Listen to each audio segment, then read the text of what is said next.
Influencer, what are you influencing? Let's be real, let's be factual.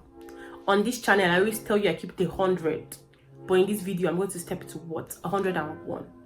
Guys say they want a wife material, they want a lady that is they are able to take home to mama, but still when a baddie with a big behind walks by them, guess who is ruling? The same men. So what do men really want, and how important is it in our decision making as women?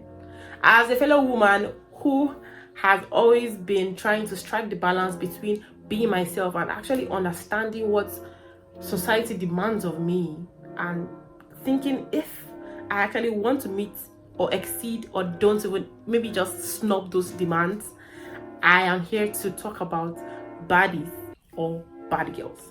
Do men actually want baddies, or do they actually just want bad girls? Because I mean, pick or choose, or leave us alone. So guys, my name is oyinamamacita. This is day 14. I'm halfway through my 30-day challenge, and the 30-day challenge is actually a challenge for me to post every day for 30 days throughout the month of May. So you can just support me by subscribing. I love you guys.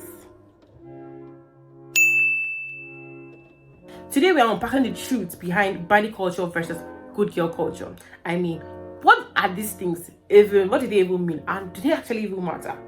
But how are they actually playing in undertones in relationships and actually friendship dynamics too in this age?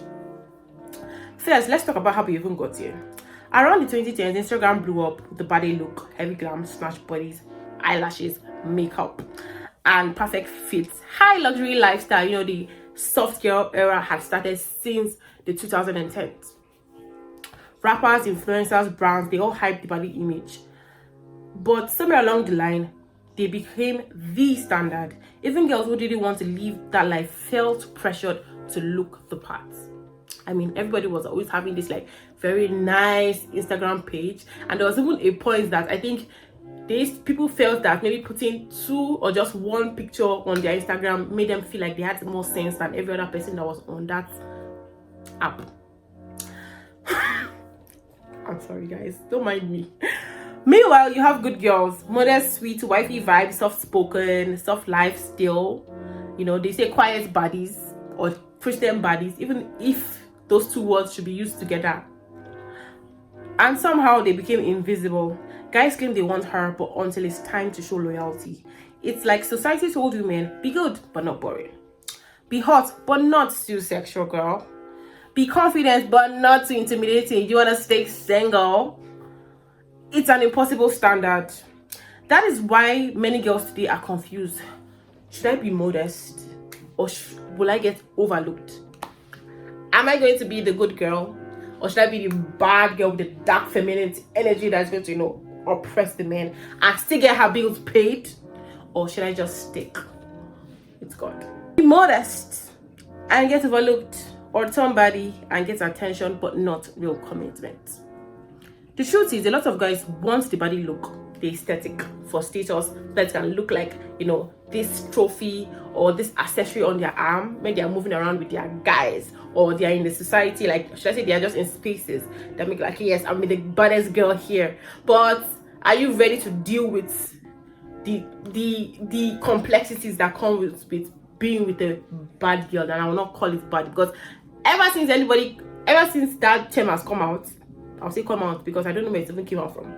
Anybody that calls me a baddie, I don't see it as a compliment, because I'm like, baddie, or you mean bad girl? And I'm not one. So what do you mean? But when it's time to settle down, they want peace, loyalty, emotional stability. I want a girl that makes me like wakes up like mommy Z by 4 a.m. But by 4 a.m. she's just leaving the club. A baddie, you know. Her own dirty December is from January to December. She does not know the difference. But again, this is not to be a pick me, but then you know the lifestyle that you are going to choose. So why are you chasing the aesthetic, not actually what you want? Do we even know what we want? The complexity of the human race. I wonder how God stares down at us and be like, these people, you said you want this, now you want this. My God, I can see the reason why the Israelites spent, instead of 40 days, they spent 40 years. Sometimes they still expect her to look like a baddie, even while acting as a saint. They will say quiet baddies, if that even exists. Even that, again, that is just like an oxymoron. Is that supposed to be used in the same sentence? It's not about one being better than the other. It's about men wanting the benefit of both without doing the emotional work themselves. Because when push comes to shove, and when it comes to the commitment part of it, they're ready to pick their bag and run. Why are you running? Why are you running? To where? That is the conversation nobody wants to have. If you're a girl stuck between playing the good girl role and switching up the body image, listen. The real move, the chess move, the checkmate move is to be yourself. There's nothing in this world that can beat you being your authentic self. So just be your authentic self, because that is what is going to be sustainable in the long run. Not everyone deserves access to your energy. Whether you surface beats or you're cozy in a hoodie, you are the prize either way. Don't let clout culture decide how you show up. And for guys, if you can't handle a woman you say you want, maybe sit this one out.